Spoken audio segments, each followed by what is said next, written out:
Who will be the next coach of Kerala Blasters FC? Kerala ബ്ലാസ്റ്റേഴ്സിന്റെ ആരാധകരെ വളരെ എന്താണ് ആകാംക്ഷയിൽ ആഴ്ത്തിക്കൊണ്ടിരിക്കുന്ന ചോദ്യങ്ങളിൽ ഒന്നാണ് ഇത് സംബന്ധിച്ച് പല റൂമറുകളും അന്തരീക്ഷത്തിൽ പ്രചരിച്ചുകൊണ്ടിരിക്കുന്ന സാഹചര്യത്തിൽ 90 സ്റ്റോപ്പേജിന്റെ ഭാഗത്തു നിന്ന് ഒരു അപ്ഡേറ്റ് വന്നിട്ടുണ്ട്.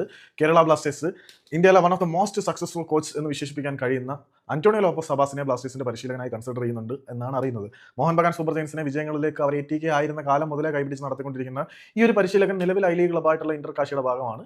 മോഹൻ ബഗാനുമായിട്ട് ചില പ്രശ്നങ്ങൾ ഉണ്ടായതിനു ശേഷമാണ് അദ്ദേഹം ഇന്റർകാശിയിലേക്ക് വന്നിട്ടുള്ളത് എന്ന് നമുക്ക് എല്ലാവർക്കും അറിയാം. പുള്ളി അതൊക്കെ പരസ്യമായിട്ട് പറയുകയും ചെയ്തിട്ടുള്ളതാണ്. അതവിടെ നിൽക്കട്ടെ. അപ്പം ഇന്റർകാശിയിൽ പുള്ളി സാറ്റിസ്ഫൈഡ് ആണോ എന്ന് ചോദിച്ചു കഴിഞ്ഞാൽ ടീമിന്റെ സ്പോർട്ടിംഗ് പ്രോജക്ട് ഉൾപ്പെടെയുള്ള കാര്യങ്ങളിൽ പുള്ളി സാറ്റിസ്ഫൈഡ് ആണ്. പക്ഷേ ഐ ലീഗിലെ റഫറിംഗ് നിലവാരത്തിനെ കുറിച്ച് അദ്ദേഹം നിരന്തരം ആശങ്കകൾ ഉയർത്തിക്കൊണ്ടിരിക്കുകയാണ്.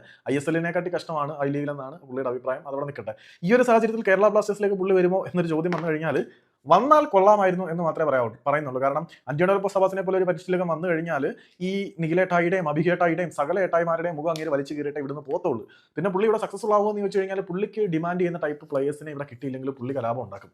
അത് എല്ലാവർക്കും അറിയാവുന്ന കാര്യം തന്നെയാണ്. അപ്പം ഇനിയിപ്പം അന്റോണിയോ ലോപ്പസ് സബാസിനെ നേരത്തെ കേരള ബ്ലാസ്റ്റേഴ്സ് പരിശീലക പദവിയിലേക്ക് കൺസിഡർ ചെയ്തിരുന്നു. അതായത് സ്റ്റെഹറയ്ക്ക് മുമ്പും ഹബാസിനെ കൊണ്ടുവരാൻ തീരുമാനവും താല്പര്യമൊക്കെ ഉണ്ടായിരുന്നു. പക്ഷേ അദ്ദേഹം എത്തിയത് ഇന്റർകാശിയിലാണ്. അപ്പം ലോപ്പസ് ഹബാസ് കൃത്യമായിട്ടുള്ള ഗൈഡ് ലൈൻസും ആവശ്യങ്ങളും മുന്നോട്ട് വെക്കുന്ന ഒരു പരിശീലകനാണ്. തന്റെ ആവശ്യങ്ങൾ ക്ലബ്ബ് സാറ്റിസ്ഫൈ ചെയ്തില്ലെങ്കിൽ അത് ഓപ്പണായിട്ട് പറയാൻ യാതൊരു മടിയും കാണിക്കാത്ത ആളാണ്.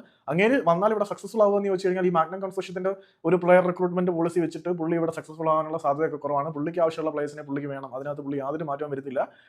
അപ്പം സ്റ്റെഹറെ പോലെ ഇവാനെ പോലെ ഇപ്പോൾ ഷുഗർ കോട്ട് ചെയ്ത് സംസാരിച്ചിട്ട് അങ്ങേര് പോത്തില്ല. പോകുന്നതിന് മുമ്പ് എല്ലാണത്തിന്റെ മുഖംമൂടി വലിച്ചു കയറിയിട്ട് അങ്ങേര് പോത്തുള്ളൂ. സോ പുള്ളി വന്നാൽ കൊള്ളായിരുന്നു എന്ന് എനിക്കിപ്പോൾ പറയാനുള്ളൂ. എന്തായാലും കൺസിഡർ ചെയ്യുന്നുണ്ട് എന്നുള്ള വാർത്തകൾ പുറത്തേക്ക് 90 സ്റ്റോപ്പേജ് പുറത്തേക്ക് വിട്ടിട്ടുണ്ട്. കൺസിഡർ ചെയ്താൽ കൊള്ളാം എന്നേ എനിക്കിവിടെ പറയാനുള്ളൂ.